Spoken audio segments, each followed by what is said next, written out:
Good afternoon, everyone. Afternoon. Welcome back to the Candlepower Hour. We're in the midst of an afternoon July heat wave here in LA, a summer session. Summer school is in today. We're also back on ground here in the hood with a very special summertime guest. We're growing, and if you haven't subscribed to the Candlepower Hour, please do so. We appreciate you all and need your support now. Download those podcasts. Log on to electrocast.com and wherever you listen to your podcasts. And check out our snippets on YouTube. We're growing. So let's get right to it. Today, we are honored and pleased to have with us some Los Angeles legacy in the house. From Boyle Heights, and that's OG, we have with us Flamenco Dancer, musician, performer, actor. She's worked with Actors Equity Association, Los Angeles County Center for the Arts. She's a teacher, worked with kids. She has multiple college degrees. Now she's in fitness, training, nutrition. Her credits just go on and on. We have Rosio Ponce with us in the house. Welcome. Thank you for having us. Exciting. I'm excited. We're honored to have you. Thank you. Seriously. You know, you come from LA, you come from the hood, you come from where we all come from. We've been wanting to have you on just to pick your brain and find out about what makes you go. So we're going to pick away. Where did you start? Where did you, You said flamingo. Flamenco. Did I say flamenco? Hey, if the birds want to dance too, I'm down with that. Yeah, exactly. So where'd you're from Boyle Heights. Tell us about it. What was it like growing up? I went to Catholic school, then I went to public school because I wanted to wear normal clothes. Then I went to Hollenbeck, and then after Hollenbeck, still in Boyle Heights, then I kind of veered toward Echo Park, and I went to Belmont and Marshall. Okay. And then Eagle Rock High School, and then back to Belmont and back to Marshall. I was everywhere. Is that because you're moving around, or you're just getting expelled here and there? Oh, yes, I had my. Well, I mean, if you were expelled, you weren't allowed to go back. So I mean, well, when you're raised in Boyle Heights, now it's nice. Like, wow, I feel safe walking around at night. Yeah. But back then it was crazy. So you had to protect yourself, and you had to just be the person that they feared. So wow. And so I think that's what kind of got me in trouble. But as I was growing up, I think I've learned a lot of lessons. It's like, okay, I'm making the same mistake. Right. So I think that's what helped me just finally stay stable at my senior year in Belmont. And oh my God, by the last year I got all A's. Nice. All A's. I was tired of effing up. Right. Well, what about Catholic school? That was Catholic elementary school you went to? Catholic elementary school. What was that? Where? That was in San Antonio de Padua. Okay. Right there on Brooklyn. Excuse me, Cesar Chavez. You want to know what's funny about that school is I learned my first Spanish from a kid on the streets. He taught me how to say words in Spanish in case we got pulled over by the truant officer. He said, say this. Me llamo. No, in junior high, this kid Albert, he taught me to say, me llamo Esta Diego, and I go to school at San Antonio de Padua. He taught me how to say. Yeah. Anyways, that's rad. So you grew up on the streets as a young girl. I had a home. But I mean, everybody did back then. Right. You know, you were a part of that generation. she means you made it sound like she grew up like living on a tent on the street. Oh, he grew up on the streets, yeah. We walked to school, and you just had to figure out how to make it to school and make it back. Yeah. Well, I mean, back in those days, that's like when parents would just like sit back with their alcohol and let you go do whatever and get in trouble, like every 80s movie. Yeah, right? yeah. Go buy me a pack of cigarettes.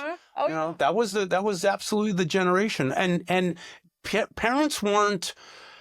They weren't neglecting us. It was just a way of life back then. We would go out and split. Well, yeah. That's alone. I was always with friends or cousins. Right. Because, coming from a Mexican family, you got your aunt living down the street with your cousins. You got other family members living down the street. So you were always at each other's house. Right. Or playing on the streets with each other. So you had your little crew. Uh-huh. Okay. And friends. What was Hollenbeck like? Ooh, Hollenbeck was crazy. Tell us about that. Oh, there was always fights in the hallway, and we would get excited and just scream like, "Oh shit!" Star hip hop. What? Was it the heavy metal school yet, or? Oh no, there were metalheads. Yeah. Absolutely metalheads. And back then, those eighth, seventh grade metalheads would go get perms. I remember that. Wow. Oh yeah, they would go get perms. What? Would they get the curly perm or the straight? No, they would get the spiral one because they would see their metal musician idol with Right. the wavy hair. So I think they just wanted to be that. But Or Mexican kids have curly hair for the most part. So many of them, some of them needed a perm. Right. Oh, geez. And then so now you shifted around from high school to high school. Mhm. You started getting straight A's at your senior year at Belmont. When did you become an artist? Like when did the artistic? Were you always a dancer? Always, I was always a dancer, but you don't tell that to your friends in Boyle Heights because that's not cool. Flamenco dancer. Yeah, you was don't tell that. You don't talk about it because not at El Sereno either. because it's like she thinks she's all that. Whatever. What are you doing? Killing cockroaches, right? Right. right? Oh. Exactly. You'll get things like that, right? Because Mexican kids, we're brutal, Oh, we're yeah. mean, right? Yeah. We're not nice to each other. So anything we can get our hands on that's gonna hurt you, we're gonna throw it at you, right? Yeah. Because this was the way of life. Yeah. I mean, You have to be tough. it's not like I wanted to, but it's like, oh, I remember what You had to be last tough time I in the get to this- classroom. You had to be a tough teacher. You had to be able to handle the sarcasm coming from the kids. Yep.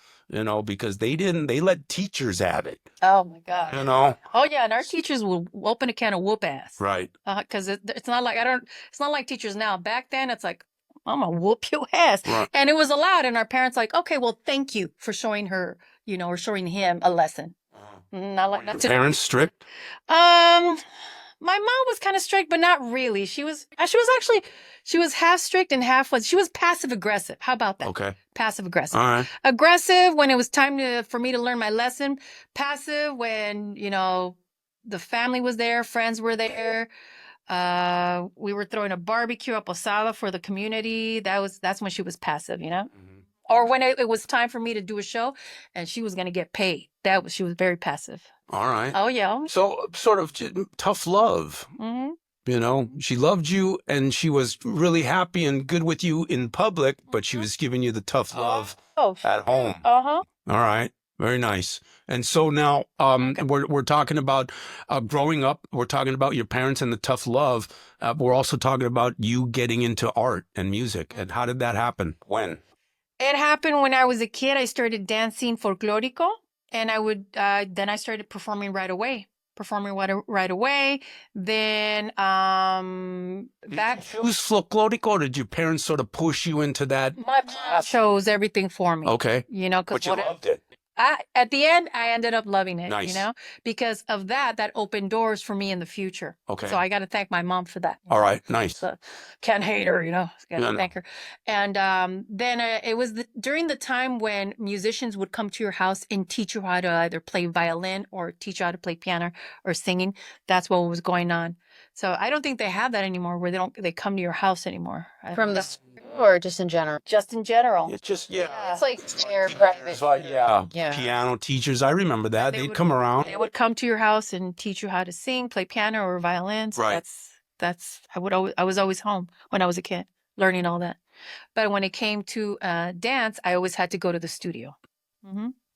Then after that, it opened the doors for jazz, hip hop, ballet. And so I had to be at those rehearsals almost every day.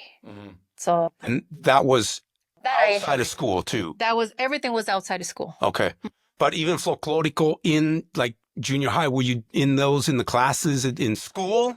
No, Okay. never in school. It was All right. always with a private company. Okay. All right. Nice. Now, what about music? Music, I started with that. I started earlier in my early teens because I started singing. It was another way for my mom and us to make money. So I used to sing at Placita Olvera, like maybe like romantic Mexican music. How old were you? I think I was like 13, 14. Wow. No, sorry. No, my bad. I'm lying. I was around 11, 12, and then 13. And by 14, I started disintegrating away from it a little bit because I It's like started. middle school. Yeah, because now I'm like, now I like really love punk rock music and heavy metal. Mm-hmm. And so getting into that, Mm-hmm. you have bands that you sang in. Yes. What was your first band? My first band, Was it a metal Oh. band? the first band I was in was called The Tumors. It was with some friends. What was his name? Alvarado. He plays guitar. We were in a band called The Tumors. And then from that band, I joined Olin. Why'd you go with tumors? The Tumors, I don't know. I don't know who named the band. I don't know if it was Randy, the bass player, and the drummer, Scott, or even Alvarado, I don't know. They just named the band The Tumors, and I thought it was punk rock. punk What rock. kind of songs did you have in there? Oh, simple punk rock, three chord punk rock songs. You know, they were fun. They were fun. And actually, they were Scott and Randy. They were from the El Sereno area. All right. So I've known them for a while, and so that was fun. You remember what some of the names of the songs for the Oh tumors my were? God. Okay, so with the Tumors, I don't remember. But with Olin, it was mostly Mexican revolutionary music. What does Olin mean? Olin, Olin, I think is an Olmec deity, and I think it comes. It's an ancient Aztec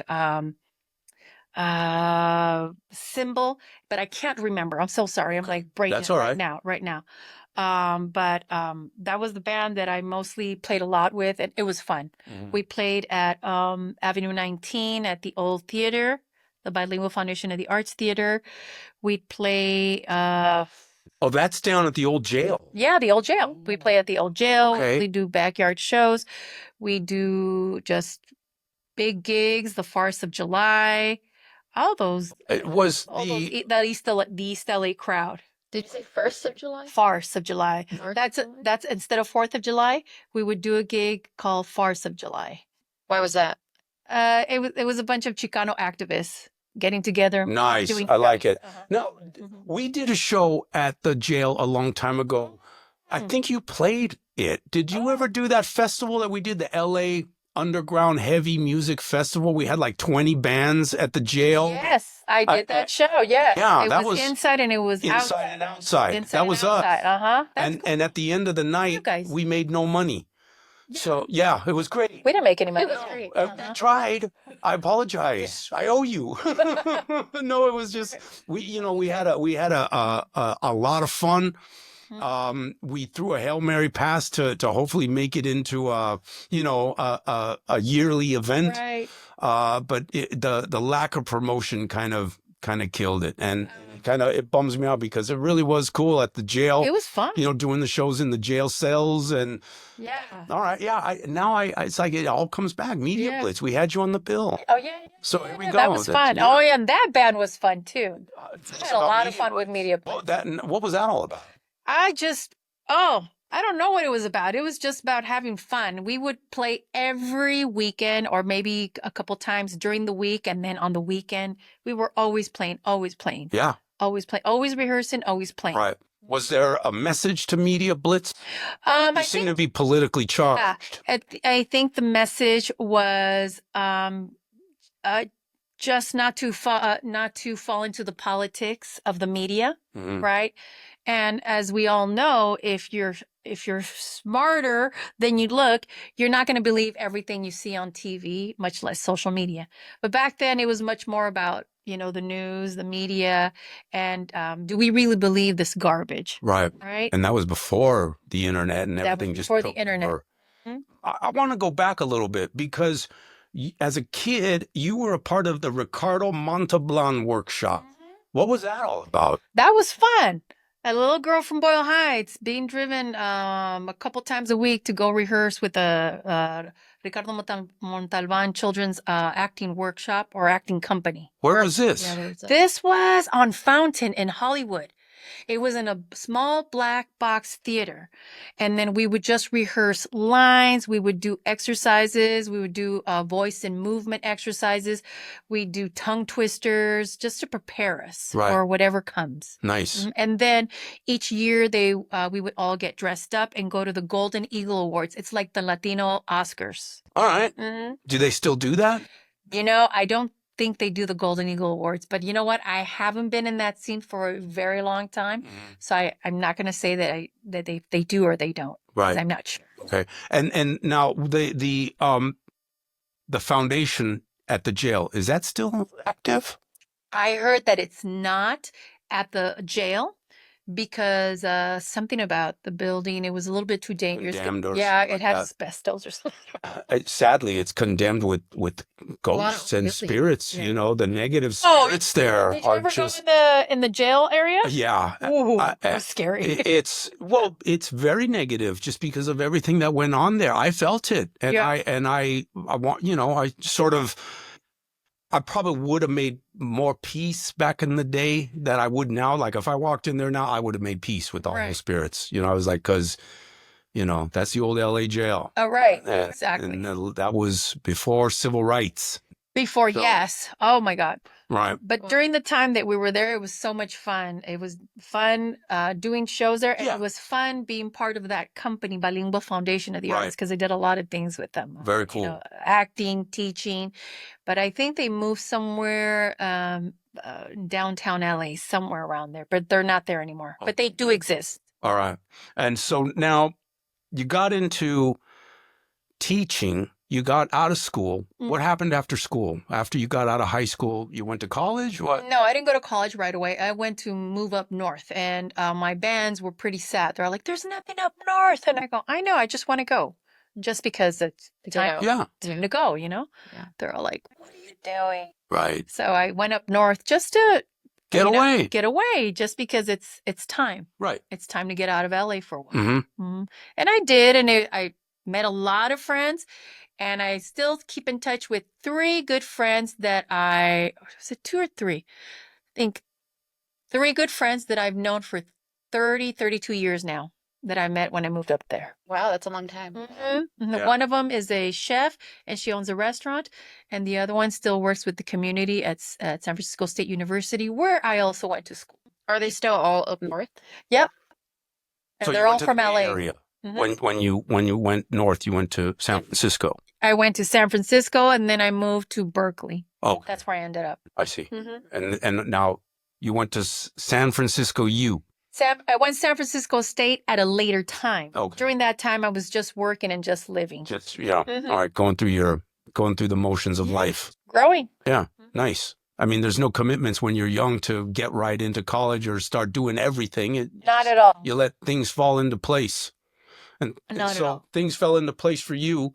But I want to know about the TVI teaching, because you started working with kids and you started, you know, when did you get involved with kids? You had some growing up to do. Right. I had started working with kids, not only in teaching dance, but also as a teacher's aide, and then also as an acting instructor, right? In my early 20s. Always going to each gig so that I can work. Because I was always working. There was never such thing as I wasn't working. I was always working, whether it was teaching dance and doing this and doing that, right? Because in LA, you have to have 2 or 3 jobs. That's always been the thing. Sure. Right? There's no such thing as having one job when you're that young. Did your mother stay a part of this process for all the years and keep supporting? Well, no, she wasn't supportive because Mexican mothers, they want to keep you there. Right? They're like, you must live with your mother until you die, right? Come on now. So I had to move on. Right. So that was always the battle between me and my mom. But that's like normal with a Mexican mom who wants to like hold their kids, you know, and their home. Right. You know, at least traditional, straight out of Mexico. Right. And so now, but with the teaching there and the kids, you still stayed in dance. You sort of made dance your main focus Yeah. for your life. It seems that, you know, Yeah. you've always kept going back to dance. I would go to auditions. I would actually pass an audition and get the job done. My agency was getting their part. I was getting paid. And then before the show or whatever the event was over, I would audition for another gig. It was always like that, always auditioning. And still going to school at the same time. And still going to school. And still probably being in a band. Right. Are you still active in music now? At the moment, I'm at a complete pause because I'm working on my second master's degree. That's incredible. And it's tiring. Yeah. So This freaking research. Casa 010 Casa 0101. That's a Binary code, Casa? Yeah. that's a theater in Boyle Heights in which I worked for a short time, but I enjoyed myself, and I did a play there years prior, and I did my thesis there when I got my first master's degree. You know what? I feel like that sounds familiar. That might still be there. Yeah, it's still there. Okay. Yeah, it's still there. It's on First Street. Okay, I've heard of it. And when they had got a grant, they asked me if I can teach movement and dance. Movement and voice, and I did. What's movement and voice? And it was for kids. It's teaching actors or non-actors how to be comfortable with their script and moving with their script. See. And then using their voice with the script, right? Okay. So you do all these exercises so that they get comfortable under their skin. I see. Okay. And, bring them away from their shy self. Nice. Let's talk about your degrees. Okay. So your first degree was, Dance. and where was that? That was at Cal State Long Beach. Okay. And so explain. It's your major, and then you switched over to theater. That was I've always done theater, and part of theater is you're always a triple threat. That was always my thing: singing, dancing, acting. Right? I have a similar background. There you go. Not like specific, but yeah. There you go. So I thought, okay, I could get it in theater, or I can get it in dance. And at that moment, I was dancing a lot. So I'm like, let's make it easier for myself. Let me just get it in dance firstly, and let's see what I do in the next time around. So I got in dance, and I didn't even know when I went to audition. I just went to audition because I wanted to come back to LA to be close to my dad. Because at that moment, I had been living with my dad for many years prior, you know. Because then from my early teens until when I was a kid, I was with my mom, and then when I was 13 or 14, I moved in with my dad in the Echo Park, Silver Lake area. What's the reason behind that? Oh, because Mexican moms are crazy. Not in a bad way, but it's like, oh. So your parents were divorced? Oh, yeah, since I was a kid. Yeah. But you had a close relationship with both. Oh, always. Yeah. Always. Good. Yeah, my pops never stopped fighting to come and see me. Right. Always. Now, where was this school at? Sorry, Mercury. Did you have a question? No. Oh, your first degree, that was at Long Beach, Long Beach, and that was a bachelor of arts. It was a degree? BA in dance, and I didn't even know that they were one of the top 10 dance programs in the nation. I just auditioned because I wanted to come back from up north, back home. And what kind of dance, when you're in school for dance, do you have to take all the different sort of moves, jazz dance, flamenco? No, ballroom. It's strictly Western, which is ballet and contemporary dance. Okay. Boom. Yeah. Right. And they'll offer jazz or hip hop just for fun. But the extra electives. Yeah. But the one that's going to get you the degree is that, and then writing your thesis. What did you write your thesis on when you're in a dance school? I mean, that's kind of pretty cool. For them, it was just choreographing a story, right? You write a story and then you choreograph it, and then you have to present it either with other dancers within your own choreography. So your thesis is a performance. Did you ever do ballroom? I did. Swing? I did. Do you want to list off your favorites? Oh, my favorite was probably Lindy Hop.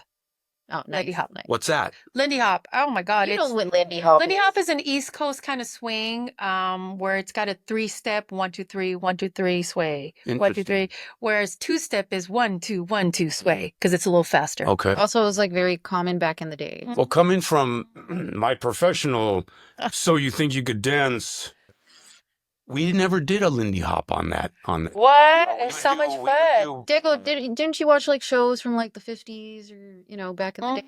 Yeah, Soul Train. Yeah. Soul Train was not the 50s. Yeah. And then Frankie Manning was the main god of Lindy Hop. I'm gonna have to look that up. Frankie Manning. Okay. I took a picture with him, but I can't find that picture. Okay. No, we used to do like Paso Pasadoma. What is Paso that? Doble. Is that the dance number? Yeah, that's more Spanish. Paso Yeah. Doble. Yeah, God, I'm already forgetting all the darned, That's tangos and. Oh, tango. Yeah. Argentina. Now let me ask you this: you ever been served by a dance crew in a back alley? Oh, man. Like, that sounds cinematic or what? You- That sounds dangerous. It can be dangerous. I was served once. Yes. No, Most nobody's terrifying night of my life. Ever. That's pretty funny. Now you keep going in college. You went and you wanted to go and get a master's degree after. And then What? afterwards, I was searching around what college to get my master's degree. I knew I wanted to get it in theater. Did you take a break between? Yes, I took a break, and I think I went back to Spain to live in Spain. Mm-hmm. What part of Spain? First, I lived in Madrid, in the central part of Spain, the capital, and then I moved down south to Sevilla, and then even more south where the flamenco was pure, which is Cádiz. Is that where you really fell in love with it? Yes, because it was just no joke. You can't cover it. It's raw in the raw. Right. You either do it right or you don't, or don't do it at all. Wow. Mm-hmm. And so, did you fall in Spain? Like, did they accept you?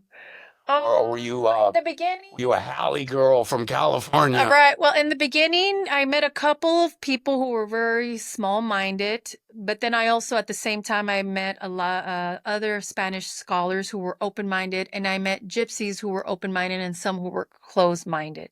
So I met a little bit of every Okay. so I'm like, oh, okay. And I imagine you've spent many times dancing with a flamenco guitarist solo. Yes. And that's how you do it. Yeah. Yep. Wow. When you can get together with a guitar player to practice, I mean, there's no other way to practice. It's Yeah. the best. Yeah. Mhm. I guess you can't really put a record on of Paco de Lucia. You can probably put it just to Practice. practice, to practice your rhythm so that you're always on rhythm, or like we say in Spanish, so you're on compás, Mhm.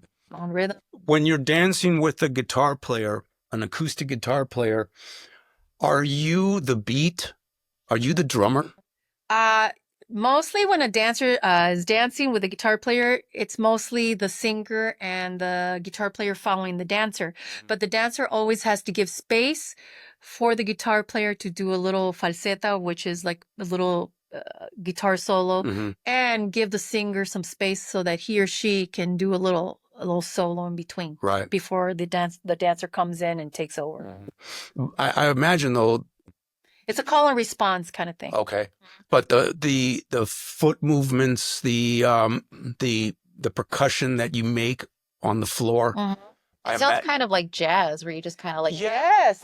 It's almost a part, in a recorded. Like if it was recorded, it would Right. be on the beat. It would be in a part of that groove. Yes, that's why it's always important for a flamenco dancer to always practice. Yeah. Even if the flamenco dancer is beyond good, you always have to practice because anything can happen live. Yeah. A little mistake here and there. Maybe audience members might not notice, but the dancer is going to notice. Yeah.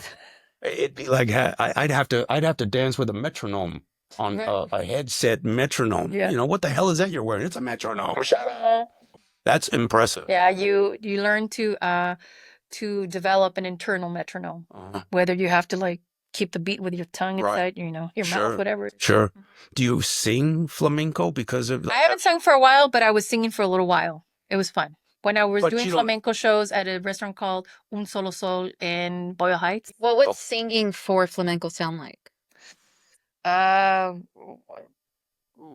It's just flamenco. Do you want to give us a little? I don't know. Let's see. La la la la la la la la la la la la. La la la la la la la la la la la la. I mean, there's so many. It sounds very like gypsy king. Yes, yeah, exactly. Oh. Mhm. That All is, right. And that is a 4x4 time signature, right? Mm. And then there's the 3x4 signature, the 1, 2, 3, Right. which would be a like.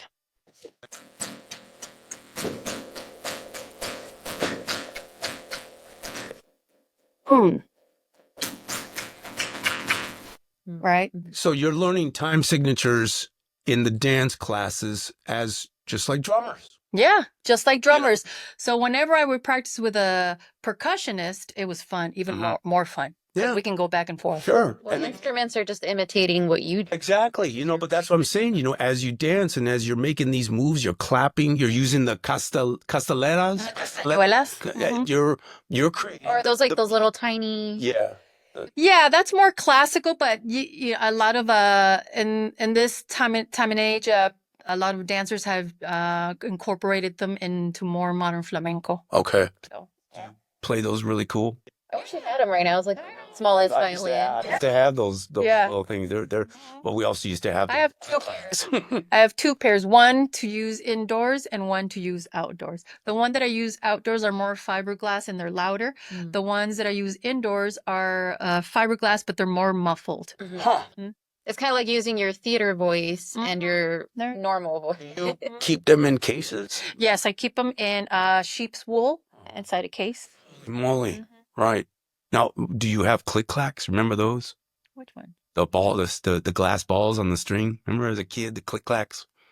That's. Oh, You still have. no way! Isn't that like a It has nothing to do with dance. It has everything to do with You mean kids that on the that street. Mexican toy? Yeah.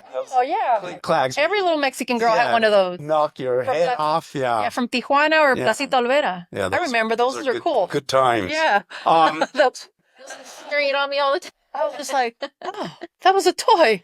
They go, how did you get involved in Cirque? You were with them for a little bit. You Yeah. got some experience with them. The Soleil? yes. Ooh. Okay, so this is what happened. I was doing a musical at the La Jolla Playhouse. And I was just playing. They didn't know where to put me. They put me out. Should she be the hooker, or should she do this, or should she do that? I'm all like, what do you want me to do? Of course, I was one of the main characters' mother. And then we did some flamenco. It was the musical version of Carmen. Okay. Carmen, right? Okay. So it was fun. Well, there was somebody in the audience scouting out dancers or actors, and the one who was directing the musical was Franco Dragon from Cirque du Soleil. He had I don't know if he had already quit, but for years he had directed a lot of the Cirque du Soleil shows. So I guess they gave him a chance to direct a musical, which is completely different than a circus, right? Right. And so I like the way he directed it. Some of the most of the New York musical theater actors, singers, and dancers did not like the way he was directing it because he was asking for extravagant, just props, and he made the crew member create a pool. I thought it was cool because I was used to it, right? But LA and New York are very different. oh yeah, they're all like, to "What theater. is this?" I'm all like, Did you also maybe get a little bit of with all respect to the Cirque folks, a little bit of the Cirque attitude because of this director coming in and them being, not partial to the attitude. there's a little bit of we just might have Cirque du Soleil here one day, but there's a little bit of arrogance that goes along with being an aerialist.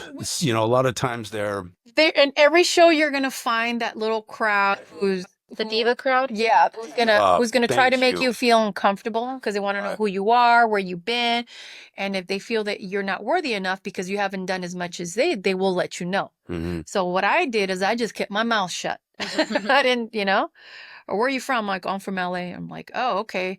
Where are you from? I'm not in a gang. Exactly. Right. What have you done? And I go, perform, sing, and act. That's what I do. That's it. And I go, and I did some acrobat work, because when you're a dancer and you're dancing modern dance, jazz, ballet in a private studio, the tumbling comes with it, the gymnastic technique and skills comes with it, right? Right. And so I already knew how to do that. And Like bruising. Right. Yeah. And so I had a couple of them that were kind of condescending, but I just didn't pay attention. Right. Mhm. Right. And so now you went back to school Mm-hmm. for your master's degree, Mhm. your first master's degree. Yep. And what did you get that in? Television, film, and theater. And I did, my thesis was a rock and roll musical. Music from my band La Bestia. I used all of it, and I wrote the script. And you went through it and performed it. You Yep, I had a live band, and I got staged one, it. 2, 3, 4 or 5 actors, and I got my friend Hector Rodriguez to direct it for me. Wow, Mhm. that's impressive. It was really very stressful too. And how, to produce a production. Uh-huh.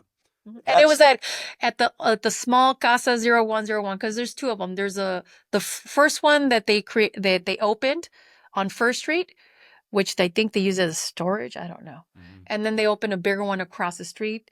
They allowed me to use the small one as long as I did a trade with them. And the trade was that the owner of Casa 0101, which is, oh God, what's his name? He's French. Oh God. Well, when I come up with his name, when I remember, he said, okay, Usually there's Jean something. I don't know. Emmanuel Deliage or something. Okay. He loaned me the theater. I was very grateful. And in the exchange was that I come into one of his plays and choreograph it. And I go, no problem. Like Yeah. the back, That's nice. Yeah. like the palm and back of my hand. Right. I'm cool with that. Right. You know? So that was a good exchange.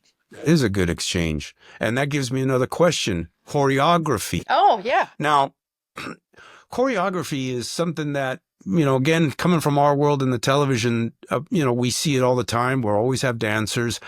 How do you choreograph a number, and how do people remember that? Because that's what blows me away is the steps, I know the counting, Cellular memory. Once you attribute, Well, how do you create it, or how do you do it? How do you create it, and how do you get the person to remember it? Okay. So first of all, you have to get familiar with the script, right? If you're doing it for a play, let's just say, right? Then you have to get familiar with the actors, who's danced and who has not. So you have to figure out a way where you create movement. Let's say they're doing a group number. You have to probably create movements where everyone can do them, because there's some that are not dancers and some that have danced before. And the ones that are not dancers, then you have to figure out what they do at the same time in sync that the other dancers do, so that it looks like, oh, it's all the same, right? Or it's all different, or it can be different too. And I think it's just putting color behind the script and then choreographing on top of that, from that. Right.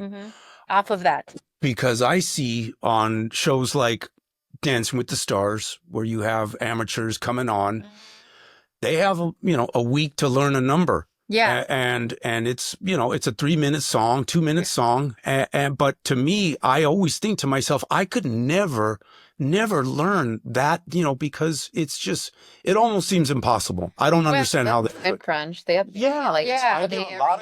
those people are getting paid to be on that show, and they have the time to rehearse. So from 8 a.m. to 5 p.m. we're going to be rehearsing. Probably longer. Absolutely. Probably longer. Yeah, great. You're gonna be able to get it, because you're gonna do repetitive movement. Whereas the theaters where I was teaching, it's like, okay, this is what you're gonna have to learn. If you want to record it now, do it now so you can practice it on your own. Or if you say yes to certain rehearsals, okay, fine, you can practice it on your own, but we'll be back tomorrow to continue rehearsing, But it's just like memorizing your line. You better practice. Right?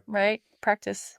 I was traveling in Korea, and one of the funniest things I ever saw. Traveling for We did a show. We built a show. I was living there in Seoul for a couple months, and one of the funniest television shows I ever saw was it was a big stage show like what we do here, but it was the host brought out a group of friends, 5 guys who know each other. Right. And they gave them literally a half hour to learn a dance routine. Oh. And they came out, and it was so stupid and hilarious. It was just brilliant Oh, brilliant awesome. television comedy. You know, it was, they put the pressure on, and it was really, and I always thought, you know, that's a tough business. It is, yeah. It is I got a lot of respect for dancers.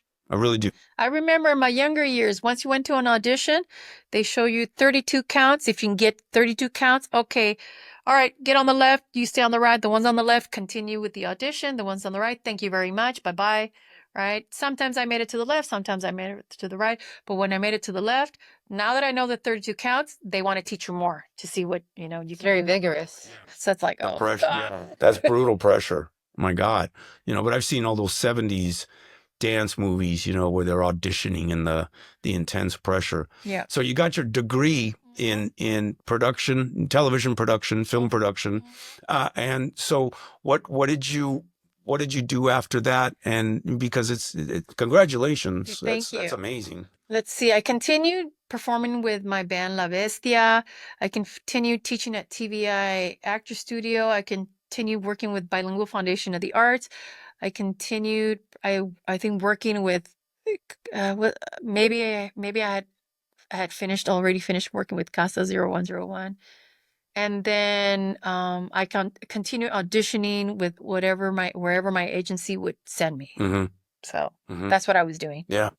That's great. So. And so now, do you continue to teach now? Are you still involved with kids? I'm still involved with kids. At the moment, I just teach during the day. I teach high school during the day. And before I was teaching theater, drama, and then I got switched to English because there's, So you're a high school teacher right now? yeah, that's what I am. That's what I do. English teacher. English teacher. Where to high school? Where do you teach? Well, I don't want to say where, but Yeah. it's in, Okay. you know, it's Right. it's 10 minutes from Boyle Heights. Nice. Okay. No, That's all I can say. that's great. Yeah, it's in the downtown Los Angeles region. There you go. Yeah, well, so then let's talk about English in high school now. Yeah. What? We got to learn how to read more, okay? Just kidding. Tell me about it. Well, there's that problem, you know? And I think it was because of the pandemic. I believe so. I give you props because I could never work with high school students. I worked with elementary, which is a great age. And Right. even then they were so behind in these neighborhoods. What's going on is some of these kids are very hooked on their devices. Well, this was years ago. Oh, this year's exactly. Yeah. It's very But hooked. now, yeah. Very hooked on their devices, so it's very hard for them to focus. And I'm not sure, I don't think the parents even realize that that's what's going on. Maybe they come home from work tired, here, have a device, have at it. I'm tired, leave me alone. Have a device. Exactly. I've never heard that before. I don't know. I mean, it's like, okay, your son's getting a D and an F in my class because he or she doesn't know how to read or write a sentence. We go this over and over. Do you mind sitting with your kid yes, I didn't ask you if you could help him with your homework. I asked you if you can sit next to him so he can do his homework, Right. That's kind of things that teachers have to do part of nowadays. it, yeah. Mhm. So also the problem in those neighborhoods is the fact that the parents are usually like not fluent in English. Right. And that's fine. They're not fluent in English, but They can't really help their kid if They they can themselves sit down are and- not- and- they can still sit down and they can still continue. Like, I'm not saying all of them. Most of them have my separate number. I have a separate number, not my real number, for the Work- parent. Burner phone. Yeah, Teachers- work number. Exactly. So they know that they can always call or text and Right. see how their kids are doing. Only a few called and have texted, like, how's my son or daughter doing? Oh, let's check. Bum, bum, bum. Okay, ever since I spoke to you about your daughter's situation with the phone and not being focused, she's been doing very well. Thank you for your help. Let's continue working together. And then you have some parents who just don't want to be bothered because they just think that nothing's wrong, let alone their kid is not doing very well in class. But okay, that's your kid. How much writing do you do with them daily? Like, do they write in cursive, and do they learn how to, No write the way cursive. we used to? No Or- cursive, just printing. And I made sure that we didn't use any computers so they learn. Right. Because something about picking up that pen and pencil in their interactive notebook that connects to their brain. Got to. Yeah. They have to learn. Why can't we use a computer? I go, because we Yeah, can't. no. Just do your work. Yeah. It helps with your memory. Do you make them write their essays in pencil, double space, or in pen? Or? Because it's with a pencil, they don't have to worry about double spacing. But let's say they I don't know how you would double space exactly. pencil. Like, hold on, let me make sure. I know. Yeah. It's only Triple. It's only, let's say they're having their You gotta put like 2 fingers for each word. right. They're having an assessment, right? On a Thursday or Friday, they have to write a 3 to 5 paragraph essay. Excellent. Now that we have this, we're going to transfer this to the computer, open up your Google Classroom. That's when I tell them double space, indent for the first sentence of each paragraph, check your grammar. Do you make them recite these in class in front of do they stand up and recite the? I try to give out little gifts, like if you can read this in front of the class, it's just I'm a briber. Mm-hmm. That's the only way That's to all right. Bonus points. Yes, I'm a briber. Right. You get extra credit, or you get this. Yeah. With like swag. some Takis. Right. And they're all like, "Oh, I'll read it. Okay, great, yeah. go ahead." Back in our day, it was a dime bag. Yeah. Man, I'll get you a nickel bag if you just show up. In class? No, but oh man, our teachers were. Yeah. I didn't have a choice. Yeah. Read. Yeah, you don't want to get in our junior. I don't know. I was the one who liked to do that. In 5th grade, they already gave me like a nickname in my elementary school, a narrator. Oh, Good for you. That's good. Because I was so good at like my English and reading and good. writing. Good. And I'm like, yeah, I'll read. I'll do it. You So, wanna- like, the narrator. I'm very blessed that the kids that I hung out with in school who became my lifelong buddies, they were all as crazy as we were, as out of control as we were. They were all highly intelligent. Right. And so we knew what we were, we weren't criminals. We were having fun. Right. And there's a big difference. We were doing things that could have gotten us in big trouble. Mm-hmm. Kids today are, like you said, it's a whole different generation. They're stuck in their devices. Have a device. Mm-hmm. I like that. Have a device. Device, son. Please. Well, that's what you see in restaurants. Babies in high chairs. You put the kid in the high chair and you hand them a pad. I was like, what are you doing? With Dinner. Just, eat dinner with the kid. What the parents don't realize, they don't realize that their kid, by being on that device in their most crucial years, they're actually not learning anything, because everything goes fast, right? Whereas if you don't take that device away, they have to learn to develop that social emotional part of their brain where they don't, they don't lose it and get a tantrum right away, right? It's teaching them to have patience, right? Things take time, but not today. Well, we haven't talked about this yet on our podcast, so we're going to talk about it now. All right. Well, at least I do appreciate the parents that give it to them, because otherwise they know they would have a screaming baby. Yeah. Because most people would be complaining as a parent. Well, then you take your baby and you go, period. Sure, but... Are you a mom? No. Okay, well, as a mom, you can't win. The second, even if you have a good kid, the second your kid is having a tantrum, there's always going to be those people that are like, oh, they're that people we're talking. Then you let them put it in their chair. You just roll. Then you let them. The point is, they're kids. It's gonna happen. The point is to try to control that so that it doesn't happen. Other people judge you anyway, because they're probably used to giving their kids a device, and that's easy. Where if you fall into that trap, then you're never going to be able to raise your kid the way you want to raise your kid, and you're always going to allow other people to judge you. And you have to grow some tough skin and say, you know what? I'm not going to care what people think. They're going to call me, oh, what a bad mom. You know who you are. You know you're not a bad mom. Period. Right. So. Okay, we're gonna ask you something where we're gonna ask some questions today. Sounds very pandemic. we haven't spoken about that yet. Okay. No, we don't want to get into that. The pandemic.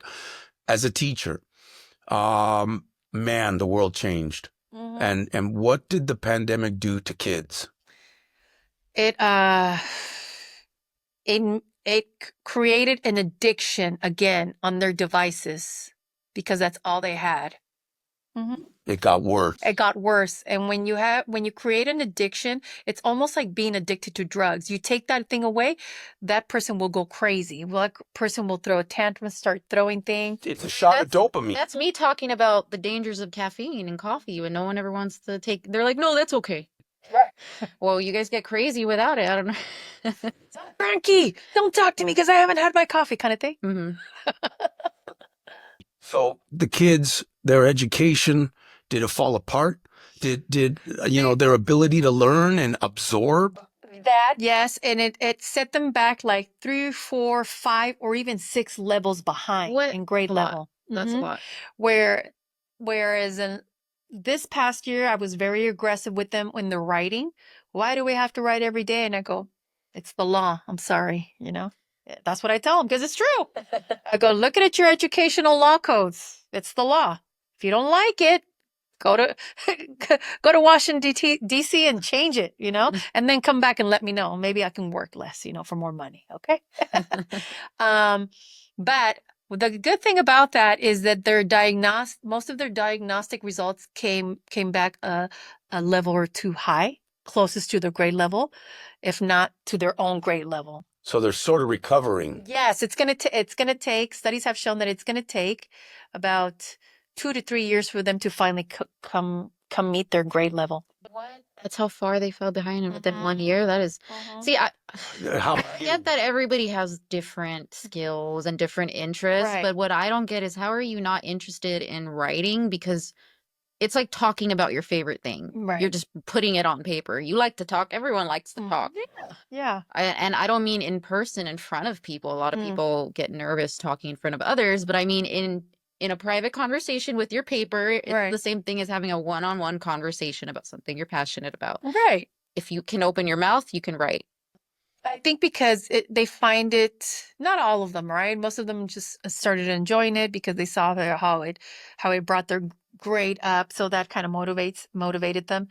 I think what happens is that they get so used to they want instant gratification, and it's not instant. They have to actually put in the work.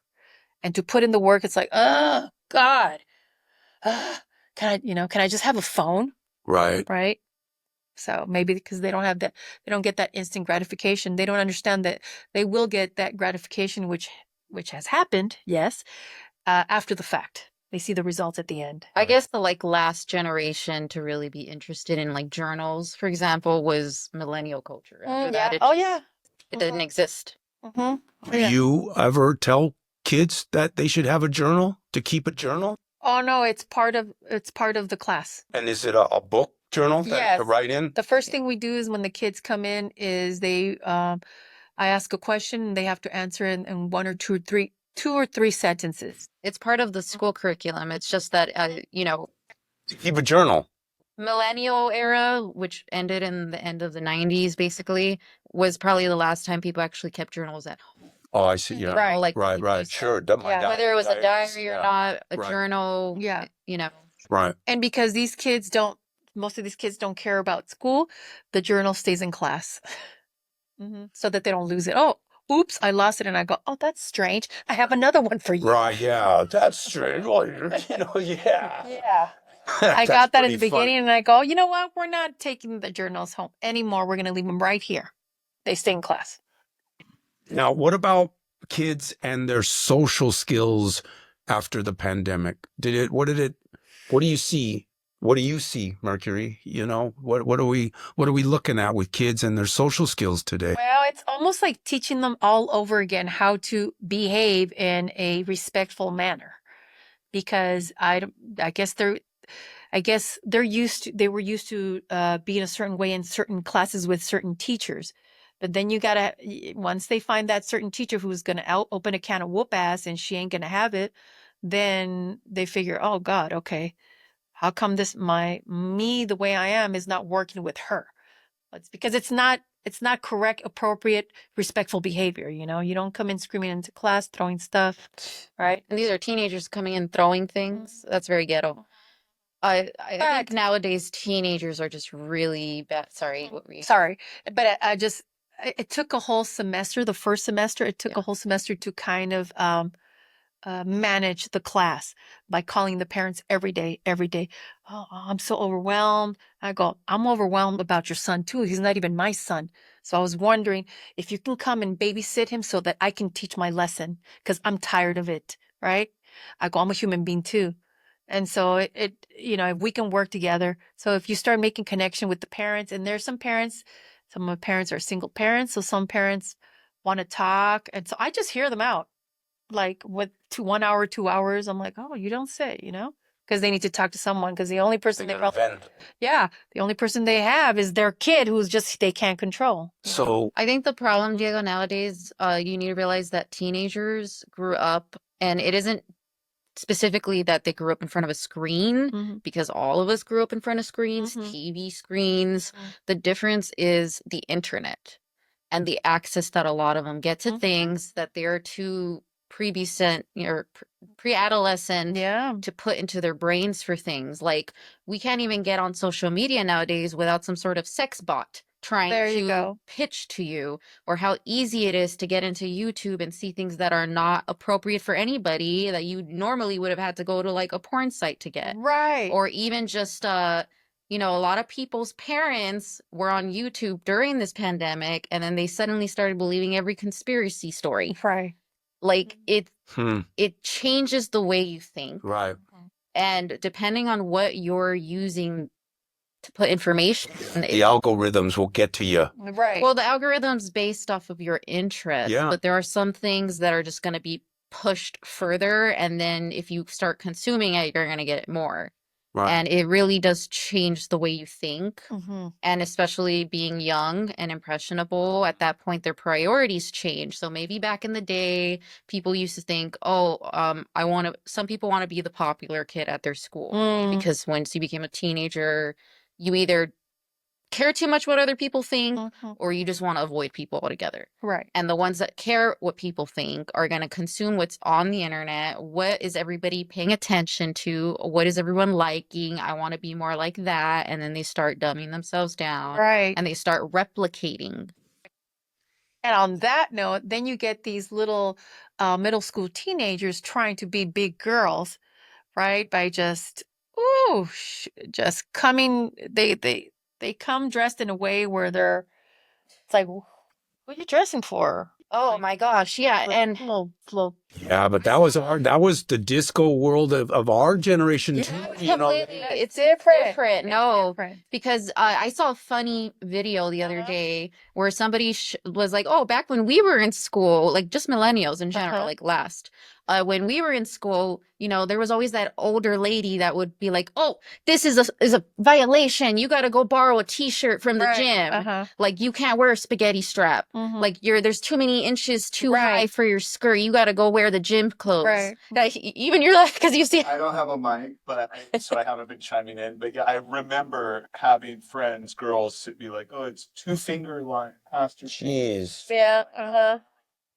Yeah.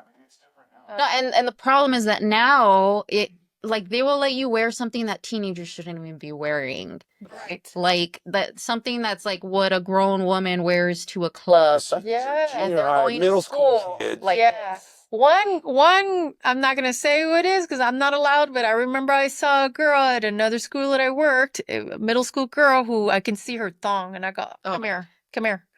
She's all, what? There's a time and a place and an age for things. I go, I know you're not in my class, but I know your first name and last name. I go, I need you to hide your tooth floss, please, before I call your parents. Wow.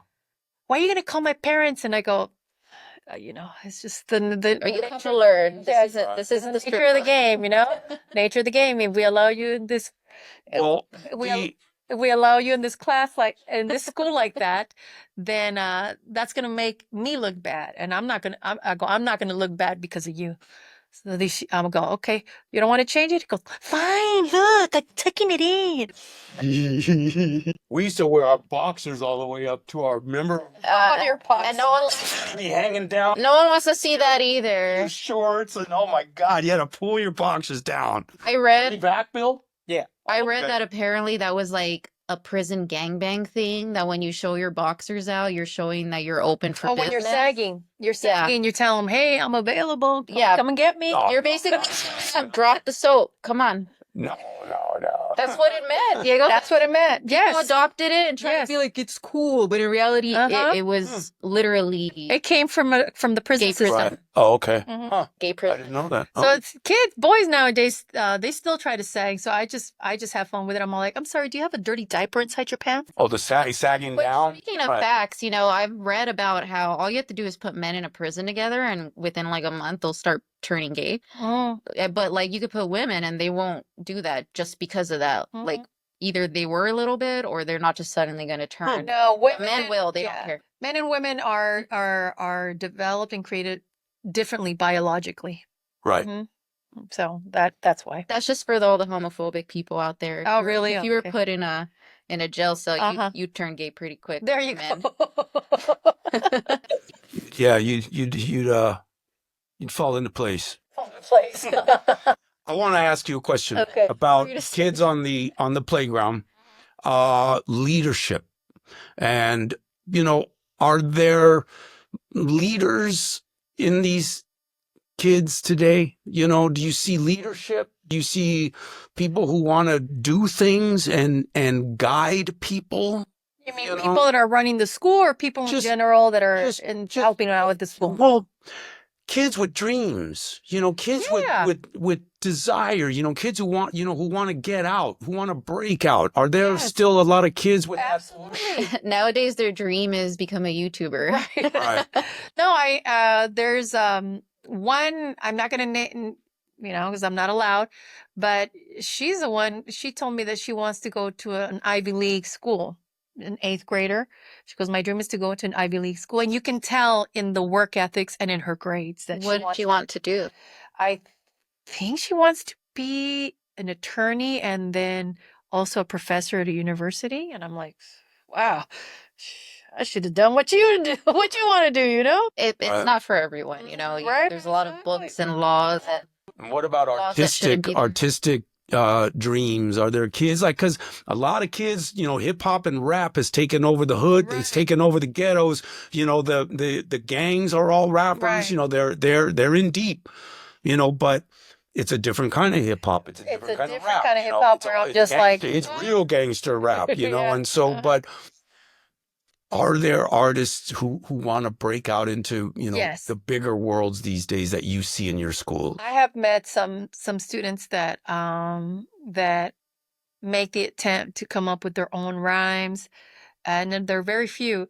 But I've also seen a crowd of middle school, high school students that carry their guitar and they practice their guitar after school. I'm all like, hey, that sounds like back in my day. Yeah. What? So there are bands there. Do you see that maybe there? Do you think that there will ever be a generation of kids playing in the way we was, where everybody wanted to be in a band? That's a good question, because now everything is electronic. Yeah. You can create music with your computer. Sure. You don't need to learn an instrument. Sure. I think you can create better music electronically if you learn an instrument. Right. But there's not many. Well, I haven't seen. I'm impressed with your career. It's awesome. And now you want to get another master's degree. Yep, that's what I'm working on. What are you working on? Master's in education. Mm-hmm.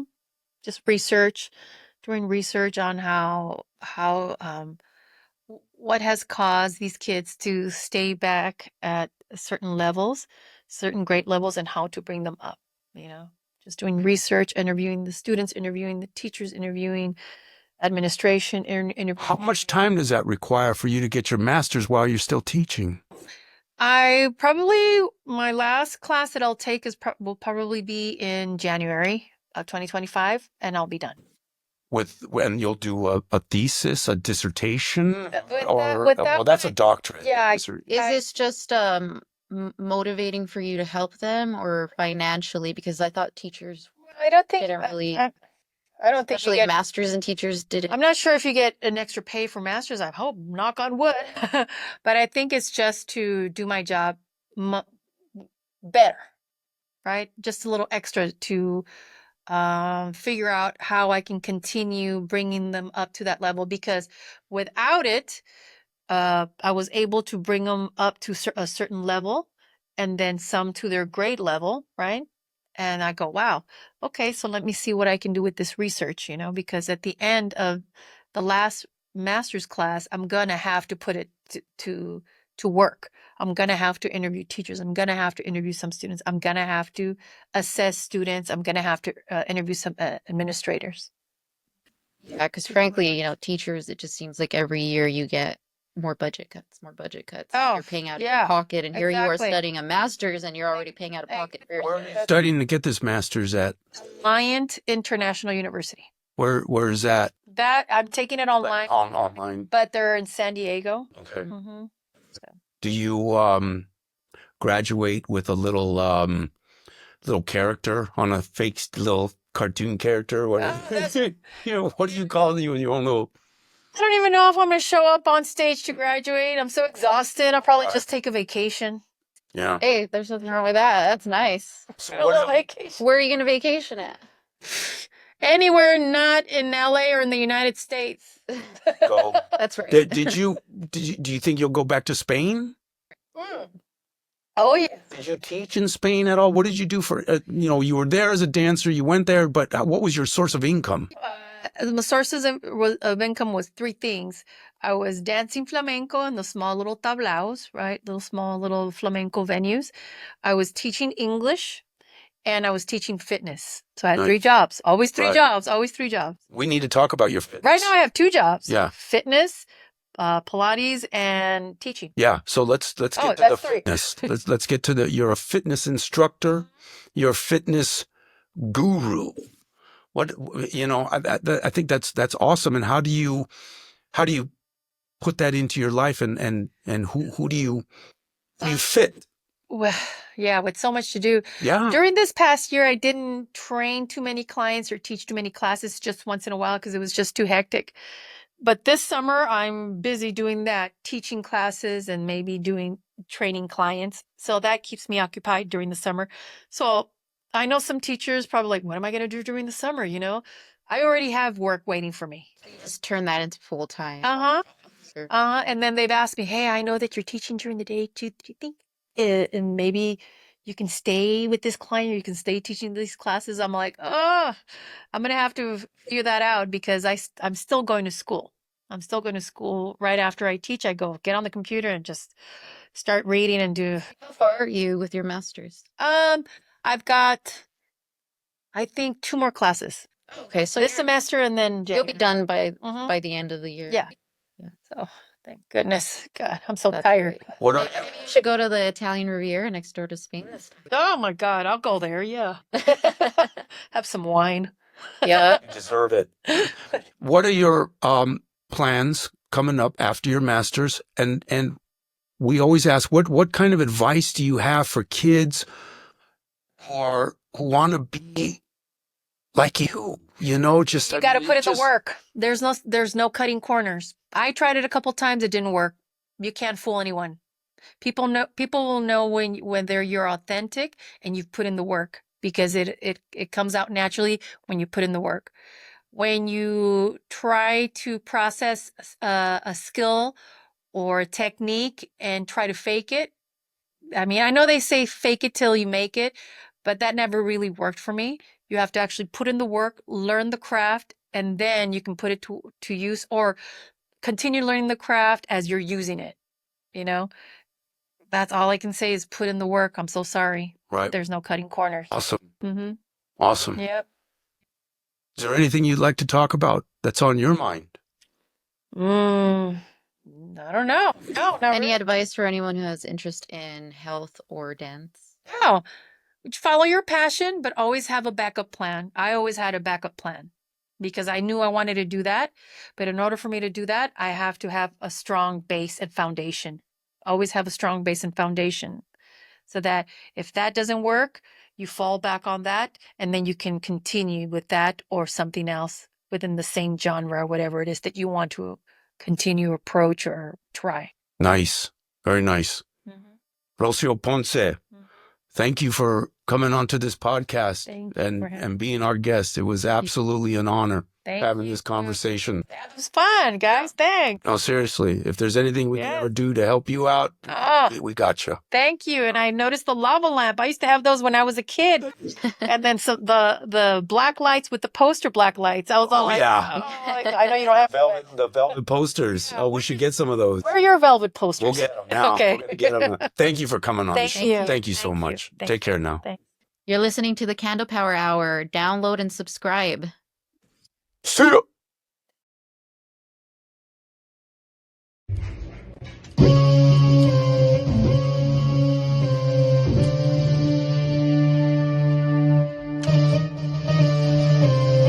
Sit, Lulu, sit.